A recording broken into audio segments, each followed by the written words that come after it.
দোল পূর্ণিমা নিশি নির্মল আকাশ, মন্দ মন্দ বহিতেছে মলয় বাতাস।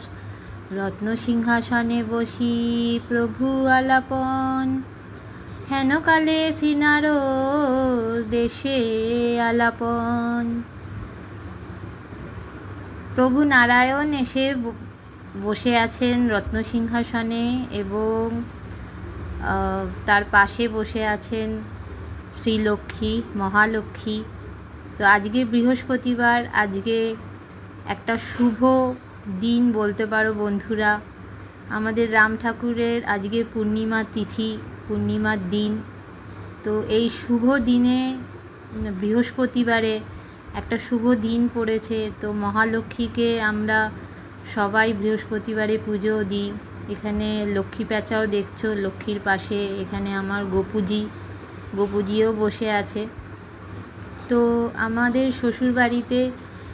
শ্বশুরবাড়িতে এই ছোট সিংহাসনে গোপুজিকে বসানো হয়েছে। এটা তার শয়নস্থান, তো ওখানেই বসানো হয়েছে। তো ছোট্ট জায়গার মধ্যে আমাদের এই সিংহাসনটা কেমন লাগছে তোমরা একটু বলো।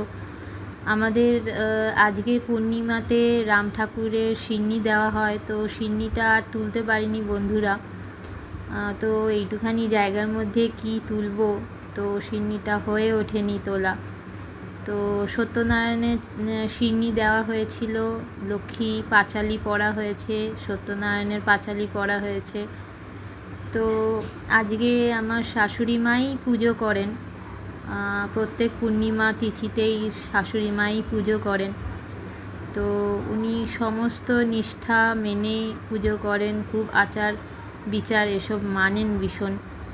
তো একদিক থেকে বলতে পারো উনি আমাদের এই বাড়ির কাণ্ডারি বলতে পারো, কারণ কি উনি এত সুন্দরভাবে ঠাকুরের আসন সাজান, তোমরা দেখতেই পাচ্ছ। আর মানুষটা ভীষণই ভালো। তো ওর জন্যই আমার খুবই ইচ্ছা ওনার এই যে ছোট্ট একটা আয়োজন পূর্ণিমা তিথিতে কেমন লাগলো তোমাদের একটু বলো।